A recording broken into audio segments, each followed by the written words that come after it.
it's Jess. Welcome back to my channel. We are doing the next episode of Unrd Killr. Kill Aura. So we are playing as Erica. Erica is a single mother, and my son is named Mickey. He's 11 years old. And what else happened? We found out on day one of this episode, we found out that my name is on a hitman website called Killr, and it's on the dark web, and there is a hit out for me for $5,000. Whoever kills me gets $5,000.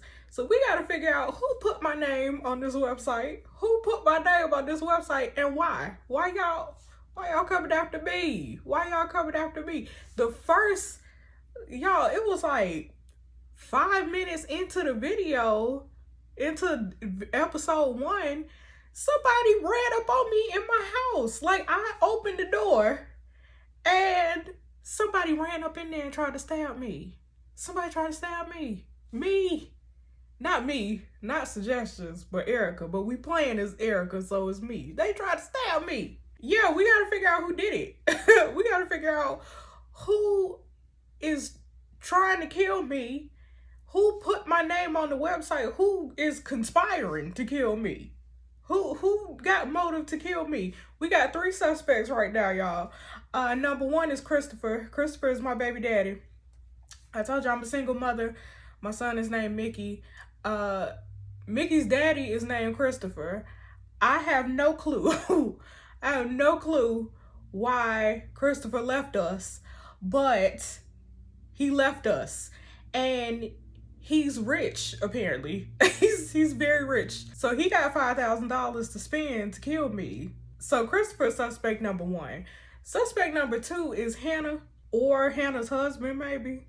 Hannah, somebody in Hannah's family. Hannah is a mama of some other little boy named Oscar, who's in my son's class. Like, our sons are in the same class together. And something happened with Oscar. I'm not really sure what happened, but I'm about to call the cops on that other little boy. And his mama might be mad enough to kill. So, you know, she might try to kill me. So she's suspect number 2. Suspect number 3, and this is a game changer. This came out of left field the last time, but my son, Mickey, first off, he texted me and said something like, "I wish you were dead." That he texted me that. Didn't he text me that because I told him not to talk to the comic book guy, like not to give the comic book guy his phone number? And then, you know, kids, 11 years old, he a tween. You know how tweens be. They be acting the teenage angst, the tweenage angst, and they just hate everything and everybody, and they be having an attitude about everything. So he was like, "I wish you was dead." He said that to me. He said that to his mama. So we putting him on the suspects list. Also, there was an email that said, like, I got some email notification that said that somebody on my computer was trying to access the dark web and couldn't because there were parental controls on the thing. But who else in my house using my computer? To get on the dark web? Mickey, my own flesh and blood. Okay, y'all, it's day number 2. Here's Hannah. I told you she on my suspects list, right? Because I'm calling the cops on her kid. So today she said, "Look, please don't call the cops." I said, "I haven't yet." She said, "Good, I want to talk. Are you around this evening?" Oh, now you want to talk, sis. You didn't want to talk yesterday. Before I said I was going to call the cops. But now you want to talk. Okay. I said, "Yeah, I'm free to talk." She said, "Meet me at Sticks Bar at 7:30 p.m. I said, "Okay." And she said, "Promise me you won't call the cops on Oscar." Girl, good night. I said, I promise. She said, see you later. Look, I call it, listen, I ain't promising nothing. Promising nothing. All right, here go Hugo. Here go my boo, Hugo. I said, sorry, I just saw your messages. I got an early night. Everything's fine. Y'all remember Hugo was worried about me because he came to drop off the computer. He fixed up a computer for Mickey and dropped it off to the house last night.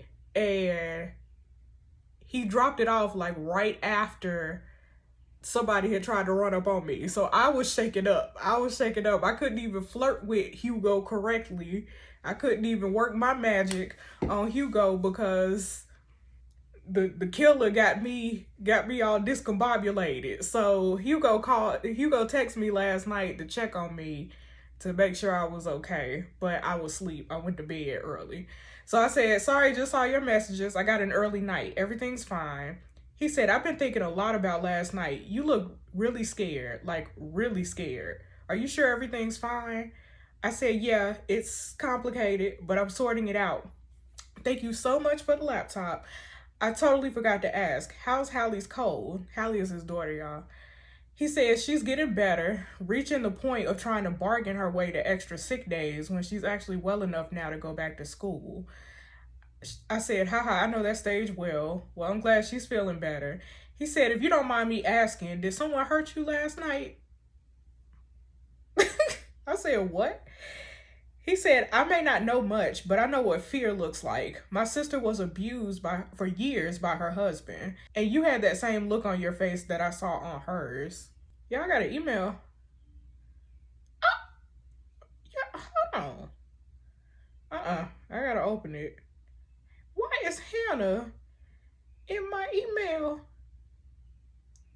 Okay, so last night at 11:58 p.m., she said, Dear Erica, screw you. You have no idea how good you have it. There are people... She drunk, y'all. This gotta be a drunk message. There are people who are there for you. Where are my people? Don't tell on Oski. He did nothing wrong. You'll regret it. Sincerely, H. Girl, if you don't get off my phone with this discombobulated message, if you do not get off my phone, I'm calling the cops on you. Okay, let's go back to Hugo. I said, I'm sorry about your sister. He said, she's okay now. Hallie's mom and I managed to get her out of that situation. That's good. He said, but I'm pretty worried about you. I said, okay, so first things first, I'm not being abused, so don't worry about that. But we've just started to get to know each other, and you've been such an amazing friend to me. I don't think I could burden you with any more of my crap. He said, hey, it was you who made me feel less alone in all this single parent stuff. It's not burdening, it's sharing in the ups and downs of life. Come on, spill. I said, it's just pretty effed up. I have a lot of baggage. He said, Erica, we both have kids. Have you ever met a parent without baggage? I said, good point. Okay, I'll tell you, but you promise you won't tell anyone any of this. He said, I promise. I said, did you see that article about the hitman marketplace? And he put a question mark. I said, it was something Hannah was going on about in the mom's group chat. And he said, Hannah's the fancy one with the self-righteous attitude. I said, yup. He said, yeah, I heard the name. Someone was talking about it at work. Killr, right? I said, yeah, it's this marketplace where people can list someone as a job for a hitman for a certain price. The job is live for 72 hours, and anyone can sign up to perform the hit and claim the money. He said, that's messed up. I said, if you think that's messed up, I was listed on there. He said, WTF, how did you find out? I said, someone came to my door not long before you came over and tried to attack me. He said, last night? Why didn't you say anything? I said, I didn't know what was going on, and I didn't want to talk about it until I got my ish together. He said, you should have let me know. I would have stayed with you to make sure you were safe. That's what I'm talking about, Hugo. Right. I said, I don't burden people. He said, that's hardly burdening if your life was in danger. I said, I know, but I was also trying not to freak Mickey out. He said, yeah, I get it, but still, if the job is still live, maybe that person will try again. Are you safe? I said, I think I know who put the hit out, and I'm going to talk to him later today to make him take it down. I'm just shaking up. So we think that it's Christopher, the baby daddy. Because, right, because y'all, we meeting him at 1 o'clock, I think, today. We meeting him at 1 o'clock. Hugo said, do you want me to come with you? I said, no, it's fine. It's actually Mickey's father. We've been having custody problems for a while. He said, what I mean is, will you be safe? I said, it would be super weird if I didn't show up alone. But don't worry, I'm going to live stream the whole thing to Annie. He said, could you maybe make a group and add me too? I'm really worried about your safety. Come on, Hugo, being a friend. That's what I'm talking about. I said, between the two of you, it's like I have parents. He said, well, it's not like you were ever going to ask. So here I am, forcing myself into your world for your own protection. And I said, okay, give me a sec, added you. Okay, so we got a group chat with Annie and Hugo now, y'all. And I said, Annie, Hugo, you guys met at the school gate by now, right? Hugo suggested I make a joint group so you guys can keep an eye on me. Annie said, good idea. Nice to meet you, Hugo. Hugo said, you too. What time did Erica say she's meeting Mickey's dad? Annie said, around 1. And Hugo said, cool, I'll keep an eye on my cell. Okay, Annie texting too. So Annie said, so you told Hugo now? I said, I know. He showed up at the house that night to bring the laptop for Mickey's birthday and saw me, and I must have been a mess. He was asking about it this morning. I didn't know what to tell him, so I just told him the truth. Annie said, do you know that you can trust him? I said, I know it's not like me, but I believe we have a genuine connection. And she said, so there is something there, hey? I said, maybe when this is all over. Oh, that's right, look. Get that action. Annie said, I remember you said that, but I actually wanted to talk to you about something else. The job listing is 72 hours in total, right? I said, yep. She said, so you've still got about 48 hours to go, and you're listed for $5,000. And I said, yeah, where you going with this? And Andy said, you're not going to like this, but we could fake your death and claim the hit. Split between us, that's $2,500 each. What do you think? I said, if you got insane. She said, think about it. It would take the pressure off you, and we could both use the money. And nobody would be out there to get you anymore. I said, F, Annie, as tempted as I am by the money, you're talking about faking my death. She said, I was just trying to think of a way that we could make sure you were safe for good. I'm worried that the person who came to your house last night was just the first. And as long as you're listed, you're not safe. I said, I love you for caring this much, but I don't think I could do that. You know how bad I am at lying, even about the smallest things. Heck, I couldn't even get through a conversation with Hannah without bringing up just how much of a butthole she is. I just don't think I could do something like that and not break my mind. She said, I get it, but just take the emotion out of it for a moment. Think of the money. Girl, she's trying to get that dollar. I mean, listen, I understand, but girl, what? I said, wouldn't we be breaking the law? And anyway, after I'm dead, what then? Wouldn't we have to file some sort of death certificate? And she said, Killr only needs photo evidence of the kill, remember? Remember in the interview, it said they checked the image with some algorithm to see if the person is really dead. I said, they can do that? She said, so basically, you could go back to living your normal life and just be registered dead on Killr. I said, God, it's tempting, but it just seems so extreme. I'm going to meet Christopher at lunchtime. Can we just leave this for now?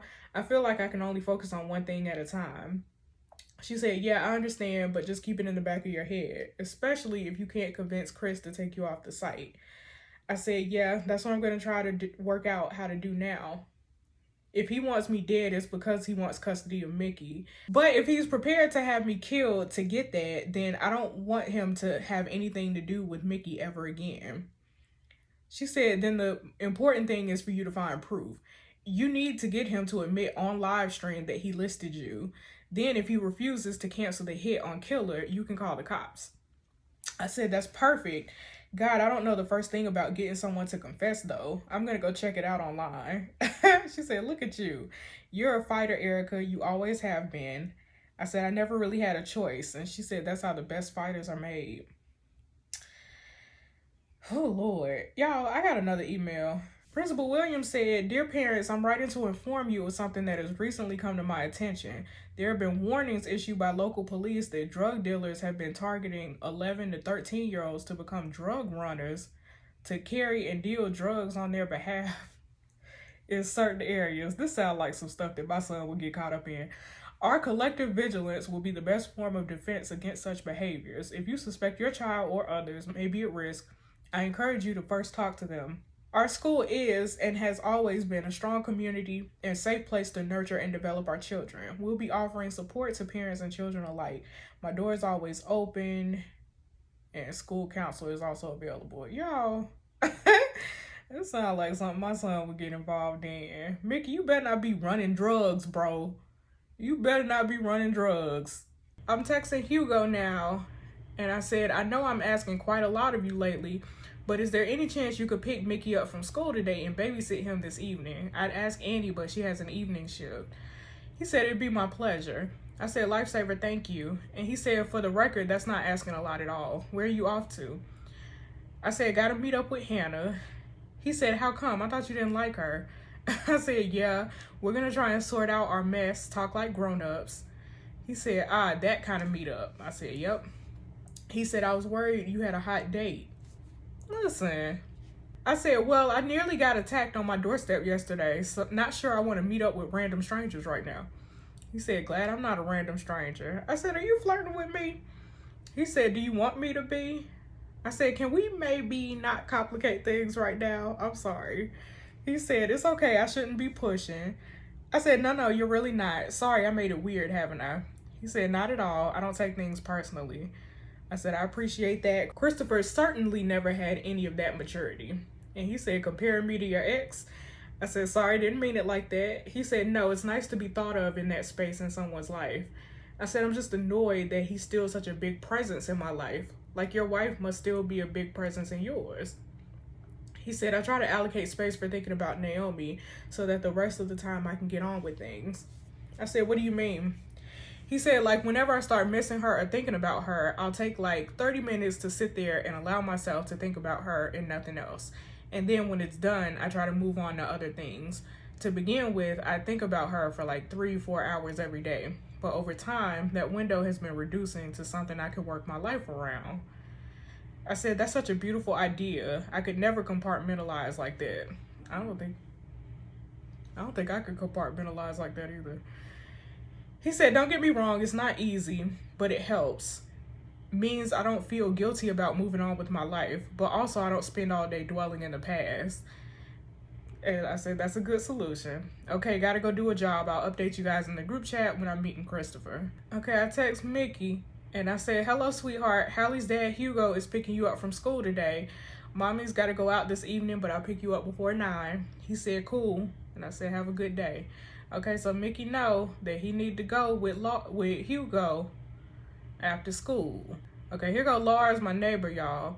He said, "I called the cops this morning." I said, "Oh, what did you say?" He said, "I reported the assault and sent them the footage from door cam. It was an assault, Erica. The sooner it's reported, the better the chance of catching the attacker." Cops said they'll send someone around to speak to us, but it's going to be tomorrow because they're caught up in a big case at the moment. I said, "Okay, thanks, Lars." Okay, so Lars called the cops, y'all. Lars called the cops and reported the door cam footage. Okay, here go banking alerts, y'all. I text balance and I got $87.12. Didn't I have $300? What did I spend $300 on? Was it my rent? What did I spend money on? Was it my rent, y'all? Is that what I spent? Is that what I spent money on? Why I ain't got no money? Where my money at? Why I got more emails? Okay. Oh, hold on. Hugo messaged and said, "Wow, guys, did you see this? This is crazy. First Erica on Killr and now this. Have you heard or seen anything that would make you think this is going on? I guess you never really know what's happening in your neighborhood, right?" He talking about the drug runner email. Eddie said, "Nope, not seeing anything to make me think this was going on." I said, "Yeah, I know. I'm struggling to get my head around all this. I guess it's up to us to do whatever it takes to keep our kids out of this." Oh my God. Okay. Y'all, my emails might have some tea. Wait a minute. Christopher said, this was almost a year ago. Christopher said, come on, Erica, don't be like that. Unblock me and talk to me like an adult. I don't deserve this treatment. Really? You're going to be a complete and utter child about this, and you think you're fit to be a mother? Don't be saying I ain't. Listen, don't be talking about my parenting skills. He said, how long are you going to keep the silent treatment going from me and keep me from seeing my son? What the hell is wrong with you? You'll pay for this, you know. You're breaking my heart. I just want to see him, hold him. He's mine too. I know you're getting these emails. Now answer me. Okay, look, I ain't answered. I left him on red. You know what I'm saying? Christopher said, this is 103 days ago. He said, I just wanted to say I'm sorry about what happened. It was really messy of me, and I think you were right to block me out. I wasn't in a good place, but I really do want to have a proper conversation with you calmly as adults to talk about our son's future. Would you permit the chance to at least discuss that with you? Plus, I have some news I think you'd really like to hear from me first. It's something we should really talk about in person. I don't want to do it over email. You should know I won't give up on him or you. Or me. Okay. Look. I don't know what that means, but okay. Okay. Let's go to serious complaint. Carl says, sorry to drop this on you, but we've had a serious allegation against you from one of our clients. He's claiming you stole from him. He's obviously furious and demanding action. However, as you know, I stand by my team, so wanted to hear your side of the story. The client's name is Nicholas Pavel. Do you have any idea why he might be accusing you? I said, Carl, OMG, I have no idea why he'd say anything like this. You've known me for some time. You know I never do anything like this. I pride myself on being truthful. Do you know what he thinks is missing? Maybe it's something that was thrown away. Honestly, Carl, this is all a big misunderstanding. Y'all, I thought about this as I was editing the last video. Y'all know how I was texting that pawn shop and I was texting about that necklace and they were like, oh, you only get $10 for it. And then I asked about something else and they were like, oh, you'll get $300 for it. Erica cleans houses, so I thought to myself, like, that girl is stealing, she's stealing stuff out of people's houses and selling it to the pawn shop. I thought about that after I edited that video, like, where's she just randomly get a necklace from? And then where'd she just randomly get another necklace from after the fact that costs more money and she gotta sell it right now? Like, girl, you ain't fooling us. You are not fooling us. Carl said, thanks for getting back to me. To be honest, I was surprised when he contacted me. I've never had reason to believe you're the type of person to do something like that. I pushed him on what was missing to try and find out if there had been a mix-up. He wouldn't tell me. He just kept saying it was sensitive and that there'd be big trouble if you didn't return it. He told me I didn't need to know and it was above me anyway, which was very rude. I don't like threats towards my staff. I think leave this with me. I don't think you have anything to answer for on this, and I'll try to clear things up. I said, thank you, Carl. I really appreciate your support. I still can't believe this happened, to be honest. I'm still in shock. Girl, good night. You stealing the people's stuff. Oh, Lord. Nicholas Pavel. Y'all. He in my phone. Here we go. Gotta unlock it. Oh, Lord. Nicholas Pavel. That's the man who said I stole stuff from him. He said, listen, B-word, I know it was you who took it. Don't think your boss can protect you. I want it back. I'm not unreasonable. I'll give you a chance. If you return it this week, I'll be gracious enough to let this go. Think carefully about your next move because this is important. Listen to the voice in your head that's telling you that you messed up. I don't mess around. I said, excuse me? No one talks to me like that. You need to put your attitude in check. I'm sorry that something of yours is missing, but I didn't take it. I don't even know what it is you're looking for, but let me make it clear. I will never respond to threats like this. I've dealt with little boys who like to make loud, scary noises my whole life, but I know the truth. You just haven't grown up yet. Have you looked at your own stuff? Your PA was always around when I was cleaning. Perhaps she took whatever it is you're missing. PA is personal assistant, y'all. If I was you, I'd end this harassment here. I know that whatever you're involved in wasn't 100% legal, but I turned a blind eye. I hope you find what you're looking for, but don't ever message me again. And he said, time's up, B-word. I know it was you. I won't let this go. Okay, so look, we got somebody else to add to the suspect list. Girl, it could be anybody that put that hit out on you. Because, girl, listen, it could be anybody at this point. Anybody in this phone could have killed this woman or tried to kill this woman.